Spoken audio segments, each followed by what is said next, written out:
Hi, this is Shannon Pathkin, and I have something to share with you. I have a book, my new book, Control Girl, Lessons on Surrendering Your Burden of Control from 7 Women in the Bible. Just is coming out. I just got my copies just a couple of days ago. I'm so excited to be holding this in my hands.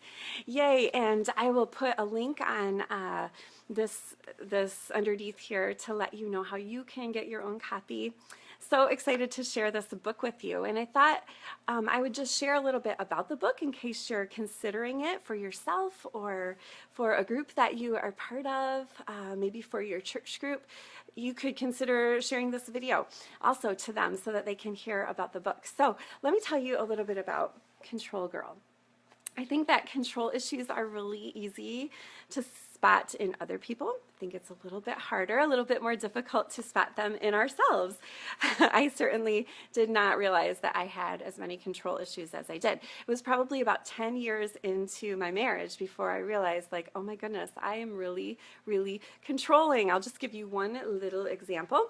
There was this lamp that I always wanted it centered on the little or the little side table next to the chair, and my husband would like move it closer to his chair because he wanted the light to fall on his reading material, which I thought was not nearly as important as having the lamp centered in the middle of the table. And so for years we fought over the placement of this lamp. I would walk into the room every day and be like, ugh, and move the lamp over to the center of the table. And of course the little toss pillow that was on the chair by the lamp, he had no use for that and would throw it on the floor, and so I would pick it up. So all of these little anger issues going on in my life.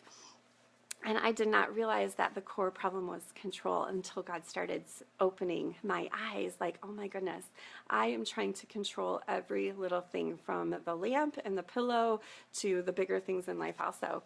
I also didn't connect my anxiety and my fear to my struggle with control. I was fearful about the future, but it was all things that I couldn't control. I was anxious about, ooh, what do people think of me, or how am I being perceived, or how is my performance, all related to this core struggle that I had with control. And so one day I was painting the laundry room and listening to this sermon by John Piper. I don't know if you've ever heard of John Piper. He's a pastor and writer, and I really enjoy his preaching. So I'm listening to this sermon about Genesis 3. And Piper was talking about the curse, about how when Adam and Eve sinned, God spoke this curse.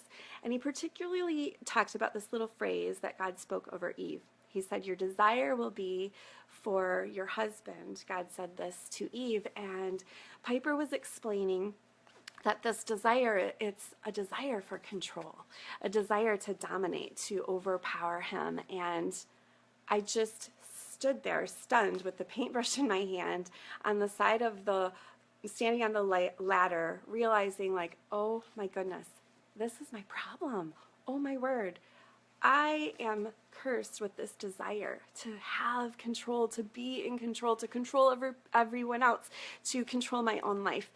And so I started thinking about like, wow, if I am seeing the effects of this in my life, like 2,000 or thousands of years later after Genesis, if I'm seeing the effects of this in my life, certainly if I look back at the women in the Bible, I will see the effects of this in their life too. I'll find other control girls in the Bible. So I started flipping through the pages, starting in Genesis with Eve, and I didn't have to go very far. There, page after page, the women in the Bible, we see control issues in them.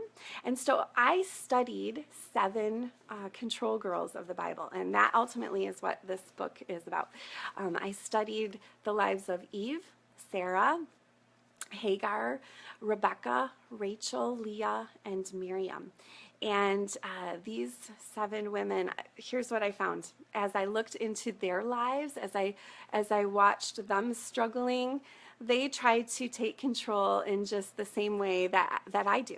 They took matters into their own hands. They tried to make everything turn out right according to their own perspectives, and they made everybody miserable in the process the same way that I do. And so I found so many lessons for myself and so many lessons about God, understanding his perspective. He's in control, and so I don't have to be, which is such a blessing. And here's the other thing I learned when I looked at these various women in the Bible. The only way that they found the ultimate peace and joy and security that they were looking for is when they did the opposite of take control, when they surrendered to him. So that's what this book is all about. 7 of the chapters are those 7 women. And then there are 2 bookend chapters. The very first chapter starts with a chapter just laying out our problem with control and talking about those issues with anger and anxiety. And then the last chapter, the bulk of the book is spent in the Old Testament. The last chapter gets to the New Testament because we have the Holy Spirit. We have his power to direct us. And so as we yield, as we surrender to him, we can have peace and joy and hope and security. So I would love for you to consider this book, either for yourself or for your particular group that you're a part of. Feel free to share this link so that others can hear about the book. And if you have any questions, I would love to connect with you. I would love to help in any way that I can. Check out my website or go to controlgirl.com. We have lots of free resources for you there. More coming every day. There's a discussion guide, a free downloadable discussion guide. Lots of things for you to check out there. So I hope that you will consider the book.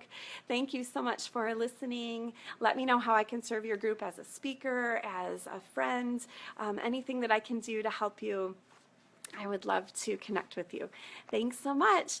Have a wonderful weekend.